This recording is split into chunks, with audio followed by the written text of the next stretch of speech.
थोड़ा वो पीडब्ल्यू के जो फ्री रिसोर्सेस है उससे मैं पढ़ किया। मुझे आयोकिम के बैच से बहुत हेल्प मिली, उनके मॉड्यूल किए मैंने। मतलब एएनएमसी में कुछ टॉपिक थे जो सर अलग थे, जैसे ट्रेन्स वगैरह, ट्रेन का ट्रू डिस्काउंट, ये सब सर बैच में नहीं। तो ये जो प्रॉब्लम सॉल्विंग एक्सपीरियंस होता है ना, उससे बहुत आराम से आपका आईयूकेएम निकल जाता है। ज्योमेट्री को कैसे इम्प्रूव करें, मेरा ज्योमेट्री ज्यादा बैकलॉग और सब रह रहा है। हेलो गाइस, क्या हालचाल सब लोगों के? सर सही है सर। बहुत अच्छा, बढ़िया बढ़िया, बहुत बढ़िया, बहुत बढ़िया, बहुत बढ़िया। तो यार सुनने में आया कि एएनएमसी फोड़ दिया है। हाँ sir. Okay sir one by one शुरू करते हैं, सोमेंदु से शुरू करते हैं। हाँ भाई, कैसा एक्सपीरियंस रहा सोमेंदु आपका एएनएमसी का? सर पहले मैं बताना चाहूंगा, ये जो एग्जाम थी रिटन एग्जाम, ये neither very easy not very hard, okay, मतलब मॉडरेट था। ओके, और मतलब क्या बोलूंगा, क्वेश्चन जो टाइप थे एमसीक्यू, उससे मेरे बहुत फायदा हुआ है। मतलब एमसीक्यू में एक, मतलब 7th में एक आंसर मिल गया तो अदर को कोई चेक करने की जरूरत नहीं पड़ती है। ओके, इसमें जो सिंगल चॉइस है। प्लस एनएमसी आप ही वो जो मैथ कैलेंडर था ना, आप एक वीडियो रिलीज करा था, उसमें इस एनएमसी के बारे में पहला पढ़व कर लिया था। मतलब वहां से ही इसकी जो शुरुआत है। उसके बाद मैंने थोड़ा वो पीडब्ल्यू के जो फ्री रिसोर्सेस है उससे मैं पढ़ किया, और एक बैच में ज्वाइन किया था आईओक्यूएम की। उससे मेरी बहुत ज्यादा फायदा हुआ है। मतलब क्या बोलूं, वहां पर जो वो बेसिक मैथमेटिक्स की एक चैप्टर थी ना आपका, हाँ जी, हाँ जी, हाँ, वो मैंने कम्प्लीटली रिवाइज कर लिया था एएनएमसी एग्जाम के अगले, मतलब पहले, तो वो सफिशिएंट रहा। Okay, okay. आप कौन सी क्लास में हो अभी? हाँ सर, आप in which class currently are studying? मैं क्लास 7 में पढ़ रहा हूँ। बहुत बढ़िया यार, 7th क्लास में, बहुत सही, बहुत सही, बहुत सही। नेक्स्ट अर्ना अर्ना स्मिथ, क्या नाम है यार ये? क्या नाम है पूरा? मेरा नाम Arna Smith. Arna Smith, okay, wow, good name. क्या मतलब होता है इस नाम का?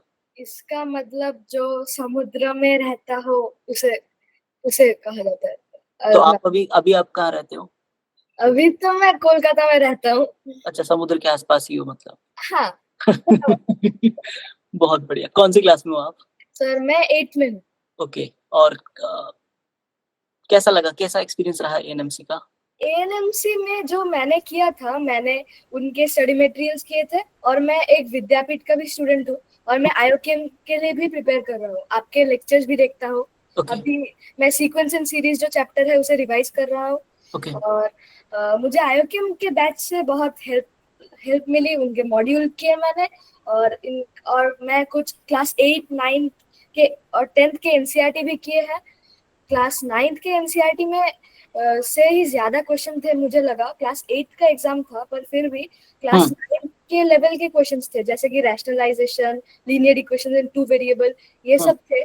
और मुझे मॉड्यूल्स भी बहुत फायदा मिला मुझे उनसे। मैंने मॉक टेस्ट दिए कुछ, ताकि मुझे फायदा हो उनसे। मैंने प्रैक्टिस भी करता हूँ। मतलब मैं स्कूल के लिए उतना नहीं पढ़ता, पर मैथ्स ही ज्यादा करता हूँ। आईओकेएम के लिए प्रिपरेशन भी चल रही है, और ये सब देता रहता हूँ।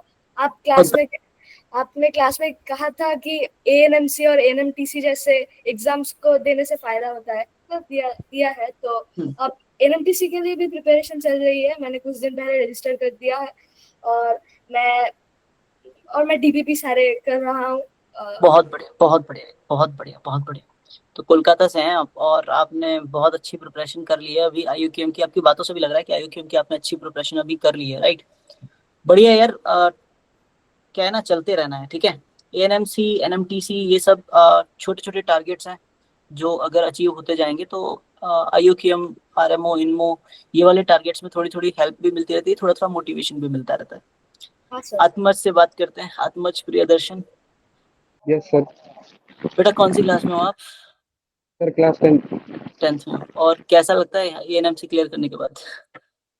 अच्छा लगता है सर। मेन तो आईओकेएम के बैच ही करता था, तो उसमें सर मतलब हार्ड क्वेश्चंस और ये सब हो गए। तो सर मतलब एएनएमसी में कुछ टॉपिक्स थे जो सर अलग थे, जैसे ट्रेन्स वगैरह, ट्रेन्स और ट्रू डिस्काउंट, ये सब सर बैच में नहीं है। तो ओके। सर उसके लिए कुछ यूट्यूब वीडियोस से शॉर्ट ट्रिक्स और ये सब देख ली, और सर उसी से किया। तो सर फिर मतलब उसमें सर इतने टफ क्वेश्चंस नहीं थे, मेन सर स्पीड का था सर ज़्यादा। मेन सारा गेम जो है वो कैलकुलेशन का है। Yes sir. तो सर क्लासेस करता हूँ आईओकेएम की, तो सर उससे मतलब हार्ड हार्ड क्वेश्चंस की हो जाती है, तो सर बहुत ही इजी क्वेश्चंस लगे सर जो एनएमसी के सर थे। हम्म, बस सर कैलकुलेशन मिस्टेक्स अवॉइड की, और सर एक दो दिन पहले सर बहुत सारे उस टाइप के क्वेश्चंस की प्रैक्टिस की, और शॉर्ट ट्रिक्स वगैरह यूट्यूब पे ही देखे सर उससे। बढ़िया यार, बहुत बढ़िया बहुत बढ़िया। इसी तरीके से चलते रहना है यार, है ना। आगे चल के मचाते रहना है ना। आगे बहुत सारे पड़ाव आने वाले हैं जिसमें अच्छा परफॉर्मेंस देना है, ठीक है। एक तरह से देखा जाए तो अच्छे से प्रॉब्लम सॉल्विंग अपनी इंप्रूव करते रहनी है अपने लोगों को, ठीक है ना। जितनी ज्यादा प्रॉब्लम सॉल्विंग एक्सपीरियंस जनरेट होगा उतना ज्यादा फायदा होता है ओलंपियाड्स में, खासकर मैथ्स ओलंपियाड में। जितनी ज्यादा प्रॉब्लम्स आपने सॉल्व की हुई हैं उतना ज्यादा आपका एक्सपीरियंस आपके काम आता है। फाइनली जो आप एग्जाम देने बैठते हो तो वहां पर आपका पास्ट एक्सपीरियंस आपकी बहुत हेल्प करता है। तो मेन चीज यही है कि पास्ट एक्सपीरियंस तभी होगा जब आप आज प्रॉब्लम सॉल्व करोगे। तो डेफिनेटली आप लोग कर ही रहे हो यार। एएनएमसी में मचाया है, आगे भी मचाते रहना है। ट्राई करूंगा कि आगे भी जितने भी रिजल्ट्स आए उन रिजल्ट्स में कहीं ना कहीं आप लोगों से फिर से मिलता रहूं, ठीक है। कोई सर आपका मैसेज? एक बार और सेशन था सर मेरे साथ पहले, 2 जुलाई हम्म को सर, हम्म 2 जून को सर। हम्म। सर वो इंटरव्यू के लिए था सर।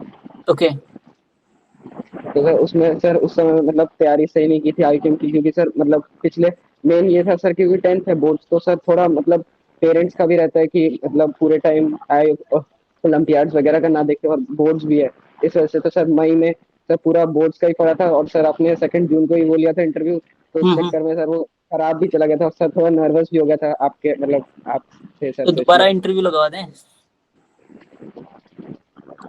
मैं कहता हूँ टीम को आपका 15 दिन बाद में फिर से एक इंटरव्यू लगवा देते हैं, 15 दिन में रिवाइज कर लो आप लोग, ठीक है। सर ठीक है। सर मैं आपको बताया था सर हॉस्टल में रहता हूँ, तो 15 दिन बाद तो सर चला जाऊंगा मैं। कब तक हो आप? सर 5 तक हूँ। 5 तारीख तक, ठीक है, मैं अरेंज करवाता हूँ, ठीक है। सर आईओकेएम के लिए मतलब कैसे क्रैक करें अब, मतलब कुछ ही दिन आईओके बाकी है क्रैक तो। करने का सबसे बढ़िया तरीका है कि अपना पहले तो बेसिक इंप्रूव करते रहो, ठीक है ना। चैप्टर्स अपने अच्छे हो जाएं, like number theory, geometry, algebra, combing, ये चैप्टर्स अच्छे हो जाएं। इनमें से एटलीस्ट 2 या 3 चैप्टर अच्छे हों हमारे, है ना। और उनकी अच्छी खासी प्रैक्टिस हमने डीबीपी सॉल्व की हो एटलीस्ट 2 बैचेस की, लाइक आईयूकेएम 1.0 की डीपीपी और बूस्टर बैच की डीपीपी हमने सॉल्व की हो, मॉड्यूल सॉल्व किया हो। तो ये जो प्रॉब्लम सॉल्विंग एक्सपीरियंस होता है ना, उससे बहुत आराम से आपका आईयूकेएम निकल जाता है। ये लास्ट ईयर भी देखा गया है और इस साल भी ऐसा ही है, ठीक है। अभी 2-3 साल यही चलेगा, उसके बाद में क्या होगा कि स्लाइटली मुझे लगता है कि जैसे जैसे नंबर ऑफ स्टूडेंट्स और पार्टिसिपेंट्स बढ़ते रहेंगे वैसे वैसे आईयूकेएम का लेवल भी बढ़ेगा फिर, ठीक है। वैसे ऑलरेडी बहुत हाई है लेकिन और हाई हो जाएगा, ठीक है। तो अभी तो यही है कि मॉड्यूल सॉल्व करिए, डीपीपी सॉल्व करिए, ज्यादा से ज्यादा प्रॉब्लम सॉल्व करने का एक्सपीरियंस जनरेट करिए और करते जाइए। बहुत आराम से आईयूकेएम कर जाता है, बहुत बड़ा टास्क नहीं है, ठीक है। सर हाँ। ठीक है सर एक सर। और बात बतानी थी हम्म। सर, कल मेरा सर उसका भी इंटरव्यू था सर, एआईआर बैच का। ओके। तो सर उसमें भी सर मेरा सिलेक्शन हुआ है सर, उसका भी ऑनलाइन एक्सेस मिला है सर। ओके। गुड। तो उसमें भी सर मैथ्स और फिजिक्स के थे, तो सर मैथ्स के क्वेश्चंस तो मतलब सर ओलंपियाड लेवल के ही पूछे सर। उनको मैंने बताया था कि मतलब आईओकेएम बैच में हूँ, हम्म आईओकेएम 1 वाले बैच में, तो हम्म उनने ओलंपियाड लेवल के ही पूछे थे सर। कुछ क्वेश्चन जैसे सर अभी मतलब ज्योमेट्री पढ़ रहा था, क्योंकि बैकलॉग था सर, मतलब कंप्लीट कर रहा था, लास्ट ज्योमेट्री का ही था। हम्म। तो सर कुछ ज्योमेट्री के क्वेश्चंस पूछे और सर डायरेक्ट ही बता दिया, जैसे सर पैरेललोग्राम का एंगल बाइसेक्टर्स वाला जो वो हाँ, बनाते हैं शेप। प्रॉपर्टी। तो सर वो तो सर डायरेक्ट ही मतलब पढ़ा था कुछ दिन पहले ही कि सर रेक्टेंगल बनाते हैं और कैसे बनाते हैं 90 डिग्री वाला। हम्म। और सर और 2-3 और ज्योमेट्री के क्वेश्चंस पूछे सर्कल्स के, और वो सर मतलब पेन भी नहीं उठाना पड़ा सर, डायरेक्ट ही जवाब हो गया उनका। बढ़िया, सही है यार, बढ़िया कर रहे हो, बढ़िया कर रहे हो, और इसी तरीके से करते रहो, है ना। अच्छे रिजल्ट देने हैं आगे चल के भी, ठीक है। सर बस। हाँ ये जी, हाँ जी। जियोमेट्री को कैसे इम्प्रूव करें, मेरा ज्योमेट्री, जियोमेट्री ज्यादा बैकलॉग और सब रह रहा है। ज्योमेट्री को इम्प्रूव करने का सबसे बढ़िया तरीका है कि आप लोग पूरा एक फुल लेंथ कोर्स जो है किसी भी बैच से, पूरा फुल लेंथ कोर्स ज्योमेट्री का कंप्लीट करो। और मेरे सारे डीपीपीस के वीडियो सोल्यूशन भी देखो, अगर क्वेश्चंस डीपीपी के सॉल्व करने में इशू आ रहा है तो। मतलब ये गिव अप नहीं करना है ज्योमेट्री में। ज्योमेट्री में जिसने गिव अप किया है ना वो ओलंपियाड से बाहर हो गया है। ज्योमेट्री में there is no way out, आपको करना ही है ज्योमेट्री, इस थॉट के साथ करो ज्योमेट्री, ठीक है। जनरली होता ही है कि इनिशियली ज्योमेट्री में कुछ समझ नहीं आता, मतलब हाँ सर। टीचर्स जब समझाते हैं तब तो सब समझ में आता है, लेकिन खुद से जब करने बैठते हैं तो पता चलता है कि कुछ नहीं आ रहा मुझसे, ठीक है। हाँ सर। तो उस केस में आपको मतलब join doubt sessions और watch video solutions regarding to that question और DPPs, और गिव अप नहीं करना है, करते रहना है कोशिश, क्योंकि एक बार अगर वो फ्रीक्वेंसी मैच हो गई ना तो फिर ओलंपियाड आपके लिए आसान हो जाएगा, और अगर वो फ्रीक्वेंसी मैच नहीं हुई तो ओलंपियाड आपके लिए टफ रहेगा हमेशा, ठीक है। Hello sir. Bye guys, thank you. Thank you sir. Bye sir, thank you sir.